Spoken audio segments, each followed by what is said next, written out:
Voy a comentar las cuentas del Barça con un experto. Vuelve Javier García al canal.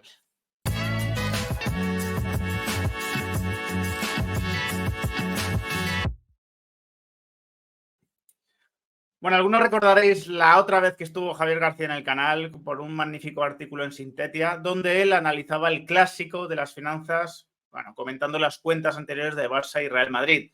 Javier es una persona desapasionada por el fútbol, no es futbolero, y trata de analizar pues, este tipo de cuentas de la forma más aséptica posible. Bueno, pues la asepsia que te da la falta de pasión. Le he mandado las cuentas y bueno, Javier ha aceptado gustoso de nuevo mi invitación y te lo agradezco muchísimo, Javier. Muchas gracias por estar otra vez aquí para comentar en este caso las cuentas del Barcelona. Muchísimas gracias a ti, Ramón. Un placer estar contigo siempre. Nada, pues el placer es mío, que sé que además has estado muy liado de agenda con muchos proyectos.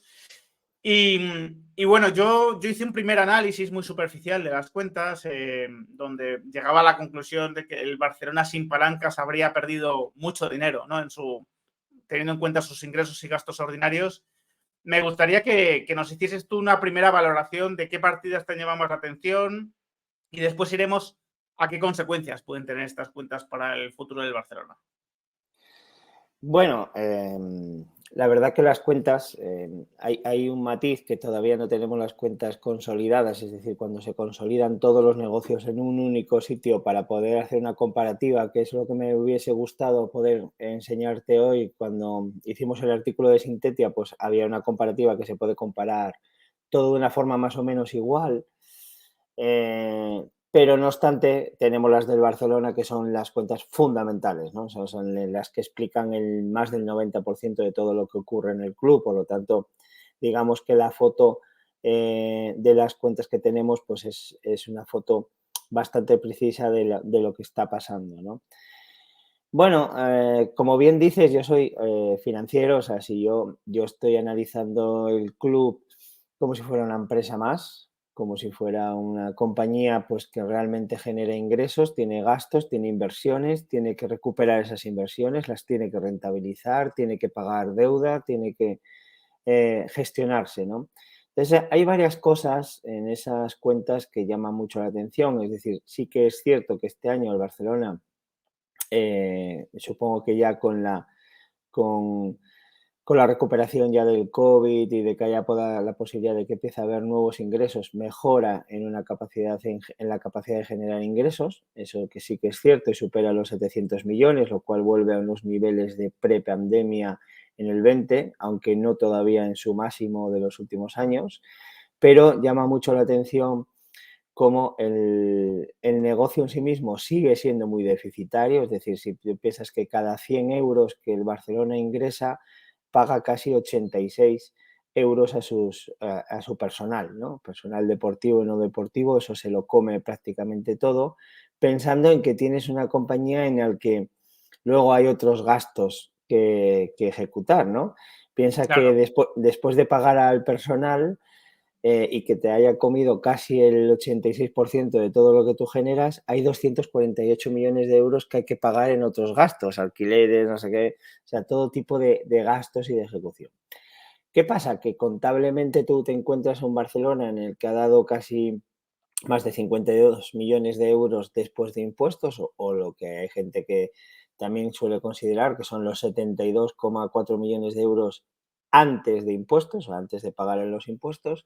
Entonces dices, bueno, a priori parece que el club venía de una situación donde ya habíamos hablado otras veces que estaba en una situación de quiebra técnica, tiene un patrimonio negativo, y entonces la cuestión es que, bueno, pues parece que puedo recuperar esa situación de insolvencia, entre comillas, desde una perspectiva que tú puedas analizarla muy rápido, ¿no? Decir, oye, pues, Sí. ostras, pues aquí parece que algo está mejorando. Sin embargo, como siempre ocurre y le ha pasado al Barcelona en los últimos años, porque ya lo hemos visto que lo hizo en la anterior temporada y ahora mismo lo ha vuelto a hacer, pues estos resultados positivos provienen de resultados extraordinarios, de operaciones no vinculadas a todo este tipo de negocios, ¿vale? Es decir, que no Claro. viene de generar unos ingresos y unos gastos de una forma ordinaria. De hecho, podríamos decir que la actividad del club, en vez de dar en vez de dar 52 millones de beneficios después de impuestos, tendría un déficit de 280 millones de euros. Y de hecho, si nosotros, cuando uno analiza desde una perspectiva financiera un negocio, lo primero que uno tiene que analizar es la prueba del algodón. La prueba del algodón es cuánto dinero entra en la caja, cuánto dinero sale de la caja. El Barcelona empezó el año con 360 millones de euros en la caja, la acabó con menos de 150 millones, es decir, ha tumbado más de 200 millones. Y luego empiezas a destripar y ahí pues se observa que la actividad solamente deportiva, es decir, de fútbol, ha generado un déficit de caja de 100 millones de euros. Luego tuvo que financiar inversiones en jugadores y demás. Y luego tuvo que devolver deuda. Por lo tanto, se le ha ido una gran parte del dinero en todo este tipo de cosas. ¿Cómo lo resuelve? Pues de la misma manera que lo resolvió el año pasado, es decir, a través de una empresa participada con un fondo de inversión en la que no tienen mayoría, que está controlado, es un fondo de inversión del que ya habíamos hablado, que es un fondo que tiene o que gestiona aproximadamente unos 95.000 millones de euros de activos y es uno de los fondos que más está invirtiendo en fútbol.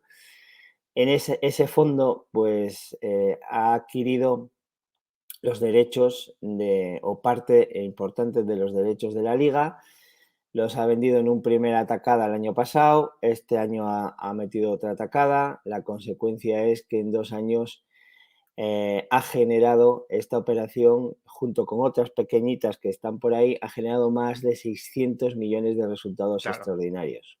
claro. Eso lo que ha generado es, ni siquiera eso ha arreglado la situación de patrimonio neto negativo, es decir, siguen en quiebra técnica, es decir, esto sería una empresa normal y corriente y tendríamos un problema serio porque habría que buscar la manera de cómo financiar esto, que esto Claro. básicamente lo están haciendo con deuda. No lo ha resuelto porque tenemos un patrimonio neto negativo, en este caso, pues todavía muy relevante, es decir, hasta el punto de que no lo tenemos resuelto, es decir, Barcelona tiene un problema que luego hablaremos de cómo resolver esto, porque tiene 300 millones en negativo a día de hoy, a pesar de todos estos resultados Sí, extraordinarios, ¿vale? Entonces, cuando uno analiza esto, a mí lo que más me preocupa no es tanto que se generen este tipo de plusvalías o de resultados extraordinarios cuando uno vende un activo a otra cosa y bueno, oye, pues tú imagínate que como todas las personas que nos pueden estar escuchando aquí, todos tenemos una serie de activos y en un momento de crisis, pues tú puedes vender cosas y con eso que tú vendes puedes financiar un problema de liquidez. ¿Cuál es el gran problema que yo veo aquí? Que ha vendido la mano que le da de comer. Es decir, claro, porque uno de los activos que más ha vendido o el activo principal que vende son los derechos televisivos. Por lo claro. tanto, y que es una de sus principales fuentes de ingresos. Y además los vende sin poder tocarlos durante 25 años. Entonces, ¿qué ocurre? Que si yo te digo, es como si cualquier oyente o persona que nos estuviera viendo ahora mismo, imagínate que te dicen, oye, pues mira, lo que vamos a hacer es que te voy a adelantar las 5 nóminas de los próximos 5 años y te lo meten en la liquidez y tú con eso has pagado un pufo que debes ahora. El problema es qué pasa en enero del año pasado, el año que viene, cuando no tengas ese dinero, ¿no? ¿Cómo vas a Claro, funcionar? Tendrás claro. que, si te han adelantado las nóminas es porque tendrás que seguir trabajando. Por lo tanto, igual no tienes dinero para generar o no tienes tiempo para generar más dinero y cómo vas a vivir después, ¿no? No se ha generado unos ingresos extraordinarios para crear un negocio paralelo, adicional al negocio, como habíamos hablado, que se ha inventado el Real Madrid con el caso del Claro, estadio, que es un negocio claro. nuevo. Entonces, eso a mí es lo que realmente me preocupa, ¿no? Porque puede tener unas consecuencias muy relevantes. Pensemos a día de hoy que el Barcelona en el 2010 tenía 165 millones de deuda y hoy, sin hablar de estadios, tiene 950 millones de deuda. Es decir, la ha multiplicado por 6. Y luego hay otro tema que a mí me preocupa muchísimo, que es si uno compara cualquiera de nosotros lo podríamos hacer en vez de una empresa, lo podríamos hacer nosotros. Nosotros tenemos unos derechos de cobro, que puede ser Sí, nuestras nóminas, nuestros intereses por lo que tengamos, ¿no? Todo lo que tengamos derecho a percibir y lo comparamos con todo lo que tenemos que pagar. eso es. Y eso se llama normalmente fondo de maniobra. El Barcelona hubo un momento que yo te explicaba en el anterior vídeo donde parecía que estaba quebrado, es decir, porque tenía 600 millones de euros de pagos inmediatos que tenía que resolver y no tenía acceso a dinero. Eso lo resolvieron con la operación que habíamos hablado y con otro tipo de operaciones y con más deuda y se convirtieron otra vez en positivo, es decir, parece que frenaron esto. Pero es que han vuelto otra vez a esta situación. Ahora mismo el Barcelona vuelve a tener una situación donde debe 230 millones más de lo que tiene capacidad para generar. A corto plazo, es decir, en menos de un año. Sí, Entonces, a mí se me anticipan problemas financieros importantes. Tiene que financiar muy bien ese estadio, pero el problema es que yo creo que ningún acreedor, ningún banco le va a permitir usar el dinero del estadio para otra cosa, o sea, no para tapar otro tipo de agujeros. claro. Y a mí se me antoja que las soluciones son pocas o desde una perspectiva financiera casi me atrevería a decir que hay una nada más, ¿no? Entonces, es complicado, ¿no? Bueno, estás explicando todo perfectamente. Yo creo que mucha gente de la que ve el canal está familiarizada ya, ¿no? Con ese concepto de fondo de maniobra, es decir, cómo puedo responder yo con mis recursos, ¿no? O con lo que me deben a mí a las deudas a corto plazo. El Barcelona, a pesar de haber vendido activos, bueno, pues como los derechos de televisión y lo de Barça Studios, ha vuelto a un fondo de maniobra negativo y, por lo tanto, algo que había quedado aparcado en el pasado, que eran los problemas de liquidez para afrontar sus deudas, que llevaba un año sin, en teoría, tener esos problemas, vuelve a ser un problema. A ver, tú has dicho que desde el punto de vista financiero, insisto, o sea, viendo ese balance, ¿no? Solo se te ocurre a ti una solución, ¿no? ¿Cuál es esa solución?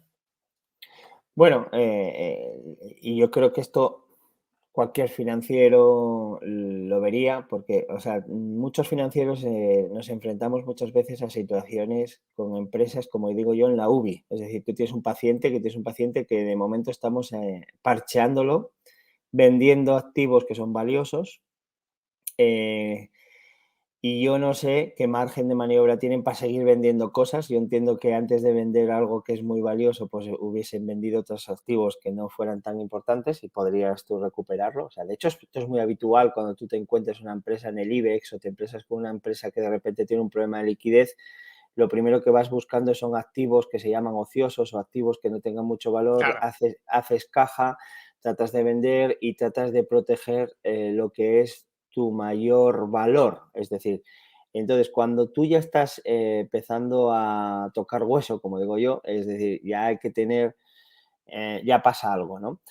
¿Cómo se resolvería esto si nos olvidáramos que esto es un club de fútbol? La única manera posible aquí es dando entrada a capital. Es decir, aquí va a tener que llegar alguien, va a tener que poner capital para resolver esto. Esto no se puede resolver con más deuda. Estas cuentas no soportan más deuda. De hecho, tengo muchas dudas que se puedan devolver esos 1.400 millones de euros de deuda con el estadio, con estas cuentas, es decir, y con este futuro de crecimiento de ventas, yo no lo veo. O sea, a mí me tendrían que explicar muy bien cómo narices pueden generar esos ingresos, porque ni los han generado históricamente, ni los están generando ahora, y encima están lastrando la posibilidad de generarlos a futuro. Por lo tanto, no sé dónde tendría, el Barça yo creo que tendría mucho que explicar para ver cómo puede generar esos ingresos. Y eso va a tener un problema también de credibilidad. Piensa que un inversor nunca puede entrar tampoco a tapar agujeros pasados sin más, y lo que pasa que va a ser una oportunidad. ¿Por qué va a ser una oportunidad? Porque cuando tú te encuentras en problemas de liquidez y con alto riesgo, el inversor que llegue, primero va a tener que poner mucho dinero, segundo va a tener que enfrentarse a una refinanciación de la deuda, tercero tiene riesgos latentes, es decir, se está quedando sin activos, tiene unos préstamos con un club para hacer una obra donde posiblemente puede haber retrasos, problemas técnicos, 1000 cosas que puedan penalizarles y que puedan meter. Entonces, cuando hay riesgo, ¿sabes lo que ocurre en un activo con alto riesgo, ¿no? Que su valor se tumba. Es decir, el Barcelona Claro, como compañía posiblemente tenga un problema de valoración. Es decir, ¿a cuánto vendes? ¿Cuál es el valor del Fútbol Club Barcelona? Mueve masas, mueve unos grandes activos, mueve lo que tú quieras, pero financieramente una persona que meta ahí 1000 millones le va a costar mucho tiempo recuperarlos, ¿no? Y lo va a hacer. O sea, si va a meter 1000 millones a alguien, va a aprovecharse esa debilidad para entrar a un valor relativamente muy bajo y habría que ver luego todos los contratos que se están haciendo para la financiación del estadio, porque lo que no veo es que grandes bancos como Goldman o como otro tipo de bancos que están apostando importantes cantidades de dinero a estos, habría que ver cuántas cosas se están poniendo por detrás de control. Es decir, claro, claro. aquí alguien va a entrar y no les van a dejar gastar ni una tarjeta de crédito. Es decir, van a tener que controlar y asegurar que ese dinero no se tira por el desagüe. Entonces, yo no sé si eso afectará a la política de fichajes, no sé cómo afectará a los ingresos. O sea, yo creo que puede afectar al core, al core o a la esencia de un equipo. O sea, a mí me preocuparía ahora mismo que no todo inversor vale, porque si te viene un inversor exclusivamente financiero a resolver un problema financiero, igual estás matando la esencia del club. Por lo tanto, Claro. bueno, no es problema, no es fácil, ¿no? Habría que ver quién entra, cómo entra, pero vamos, yo creo, bajo mi punto de vista, que esto está en el corto plazo, es decir, yo no le veo mucho más salida a esto tiene una pinta para tratar de que entre aquí capital y esto ya sabemos lo que supone, ¿no? O sea, convertirlo en Es una la, sociedad. Eso es, ¿no? Que iba a mentar yo la palabra, ¿no? Que tú estabas explicando de forma técnica. Javier está hablando de la conversión en sociedad anónima deportiva, ¿no? Como es lógico, que permite la entrada de capital externo.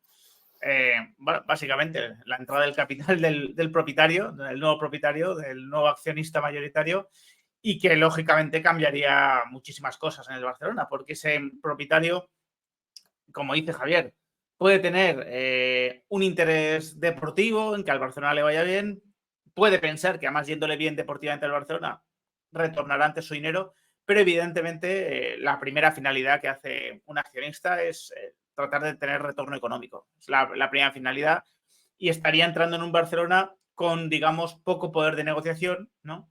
En ese momento de convertirse en SAD por el hecho de que la situación sería de extrema necesidad. No sería como si el Madrid mañana, que todavía no has visto las cuentas, ¿no? Pero bueno, ya las comentaremos, pues decide convertirse en sociedad anónima, bueno, pues tienes una situación mucho más desahogada y por lo tanto más poder de negociación, ¿no? A la hora de dar entrada pues a un nuevo propietario.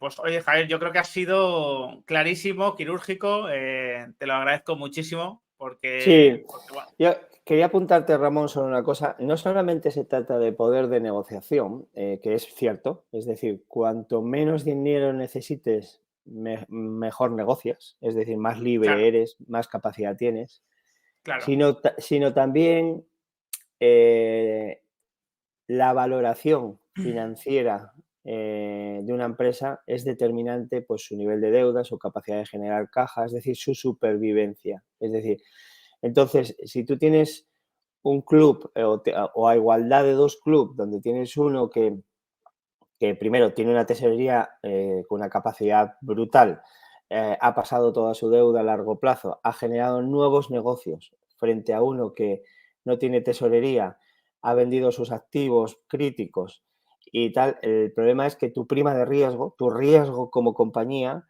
es muy elevado. Entonces, cae esa valoración. Entonces, primero, es difícil captar mucho más dinero porque cuando tienes un activo que tiene mucho riesgo, hay gente que no está dispuesta a comprar ese riesgo, no todo el mundo está dispuesto. Segundo, entran a un precio mucho más bajo. Y segundo y tercero, pues igual tienes que aceptar socios que a veces no te gustan tener. O sea, claro. porque estás, entre comillas, en modo desesperación, ¿no? Pero yo lo único que echo de menos es que un club con estos problemas, bajo mi punto de vista, y lo hemos hablado estos días para preparar esto con las reuniones, debería tener una capacidad de divulgación financiera muchísimo superior. O sea, el Barcelona debería estar trasladando qué plan tiene a 2030, porque ahora mismo tiene una nave o una barca llena de agujeros y nadie está explicando todo esto, ¿no? Entonces, o por lo menos no se le está explicando a la gente, y me sorprendería que de repente dentro de un año o cuando sea, pues nos echaremos todos las manos a la cabeza y qué está pasando y que no sé qué. Bueno, pues lo que está pasando es un arrastre de unas patadas adelante y que deberían de estar divulgando soluciones sin parar, ¿no? Y eso es lo que yo echo de menos. Pues mira, lo has dicho clarísimamente y bueno, pues te agradezco muchísimo tu presencia aquí, el esfuerzo que has hecho. Comentaremos también cuando llegue el momento en las cuentas del Madrid. Y nada, te mando un fuerte abrazo, Javier. Bueno, amigo, muchísimas gracias por todos. Un saludo a la gente que nos lee y que nos escucha. Y bueno, un placer hablar de finanzas para alguien que no tiene ni idea de fútbol. Eso es importante. Pues un fuerte abrazo a todos y hasta el siguiente vídeo.